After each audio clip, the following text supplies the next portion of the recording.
Wacana pembentukan Koalisi Indonesia Maju Plus membuat tiket Pilkada Anies Baswedan terancam hangus. Dinamika politik ini membuka peluang bagi PDI Perjuangan untuk mengusung Anies di Pilgub Jakarta. Akankah ada kejutan di Pilkada Jakarta menjelang pendaftaran bakal calon pada 27 Agustus mendatang? Sudah bergabung bersama kami politikus PDI Perjuangan Chiko Hakim. Selamat sore Bang Chiko.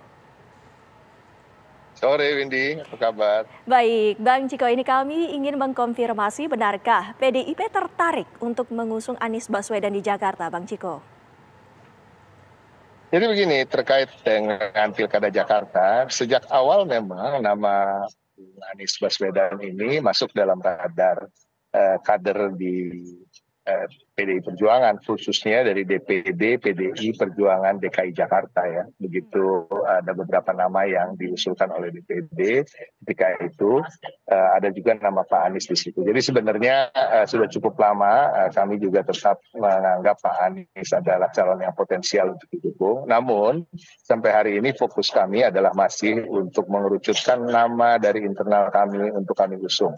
Nah, idealnya memang kami ingin mengusung calon gubernur dari kader internal, tapi kami juga realistis melihat hasil pileg kemarin, artinya tidak ada satupun partai yang bisa mencalonkan sendirian, termasuk kami, sehingga juga kami rasa dengan kader kami apabila nanti sebagai calon wakil gubernur pun itu cukup memuaskan lah bagi kami. Namun sampai hari ini belum final, termasuk juga kerjasama politik dengan partai yang mana. Namun saya ingin koreksi sedikit, jadi bukan karena Anies Baswedan akan ditinggalkan PKS lalu kami tiba-tiba tertarik, nggak begitu. Justru sangat lebih baik kalau memang kita bisa menjalin kerjasama, misalnya dengan PKS sekalipun gitu untuk mengusung Pak Anies. Kalau kita mengusung Pak Anies, namun sampai hari ini kita belum memutuskan apakah kita akan mengusung yang bersangkutan atau kita memang tetap akan maju mengusung calon gubernur dari internal dan bekerja sama dengan partai politik yang lain. Nah, apa pendapat dari PDIP soal wacana pembentukan Koalisi Indonesia Maju Plus menjelang Pilgub Jakarta ini, Bang Chiko? Bagi kami kerjasama politik mewujudkan kerjasama yang lebih luas dari yang sudah ada di antara partai politik itu satu hal yang patut diapresiasi dan itu juga manuver yang sah dilakukan dalam koridor undang-undang dan sesuai dengan aturan. Namun yang kami waspadai adalah apabila nanti ada upaya untuk menjegal calon-calon lain sehingga akan hanya muncul satu pasangan calon dari dukungan partai-partai politik. Karena partai politik yang lain tidak memenuhi kuota kursi untuk dapat mencalonkan calon lain. Nah ini sangat kami sayangkan apabila terjadi, apalagi di daerah sebesar Jakarta, seheterogen Jakarta masyarakatnya, sebanyak ini problematika yang dialami di Jakarta dan juga tantangan yang begitu berat ke depannya. Artinya Jakarta memerlukan pilihan-pilihan alternatif warganya untuk menyalurkan aspirasi. Dan ini juga bagian dari hakikat sebuah demokrasi dan kami harap hak-hak demokrasi warga tidak dikebiri hanya untuk bisa memenangkan satu paslon lebih mudah daripada harus bertanding dengan paslon lain yang juga mempunyai gagasan-gagasan yang baik untuk DKI. Jadi kami menyambut baik saja manuver apapun itu, namun harapan kami tentunya supaya demokrasi kita lebih baik lagi, masih dalam real dan norma dan etika demokrasi yang substansial, bukan hanya prosedural, yaitu diharapkan adanya lebih dari satu calon. Nah, upaya dari PDI Perjuangan tentu akan mengupayakan supaya tidak terjadi satu paslon melawan kota kosong. Dan kami sampai hari ini masih mencermati dan mendalami apa yang menjadi sikap kami ke depan dan juga bagaimana kerjasama politik ke depannya dengan partai lain. Nah, mudah-mudahan dalam waktu tidak terlalu lama kita bisa memutuskan. Bang Chiko, apakah ini artinya PDIP menilai bahwa Kim Plus ini memiliki upaya untuk menjegal salah satu calon? Begitu artinya, Bang Chiko? Jadi sebenarnya mungkin bukan menjegal secara vulgar seperti itu ya. Namun tentu apabila kita berbicara secara rasional, apabila semua partai diborong dalam tanda kutip sehingga tidak ada kelompok partai yang bisa bersatu kemudian memenuhi persyaratan 20% dari jumlah kursi. Artinya kan itu hanya ingin meloloskan satu paslon. Nah ini bagi kami harus diwaspadai, dan kami juga melihat bahwa hasil-hasil survei menyatakan sosok-sosok yang diinginkan masyarakat itu jelas siapa. Ada Pak Ahok, ada sosok Pak Anies, ada sosok Ridwan Kamil juga. Dan sebenarnya idealnya ketiga tokoh yang begitu karismatik ini, yang punya rekam jejak baik ketika memimpin daerahnya masing-masing, dan mempunyai pengalaman yang sangat mumpuni dan juga kompetensi yang sangat cukup di atas rata-rata sosok-sosok politik lain, idealnya mereka bertarung. Tapi ya memang kadang-kadang bukan yang ideal yang terjadi. Namun harapan kami minimal lah 2 paslon dan dari 3 nama yang beredar itu bisa bertarung di pilkadanya.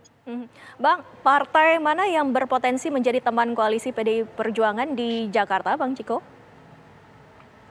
Sampai hari ini kami tidak menutup jalur komunikasi dengan partai manapun. Kami terbuka tanpa terkecuali, termasuk juga dengan teman-teman partai politik yang berada di Koalisi Indonesia Maju. Karena di daerah-daerah lain kami juga mempunyai kerjasama politik dengan partai-partai yang berada di Koalisi Indonesia Maju. Misalnya dengan Golkar, dengan Partai Amanat Nasional.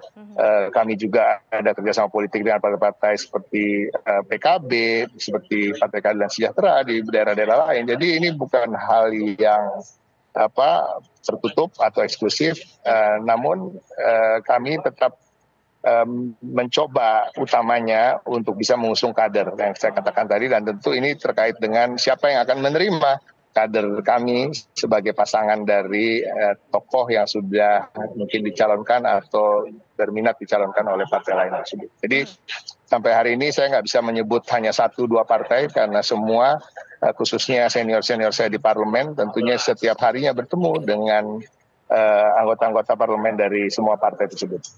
Ya, Bang Ciko, benarkah ada wacana PDIP akan memberikan ataupun mencalonkan Anies Baswedan dengan kader dari partai PDIP sendiri, Bang Ciko?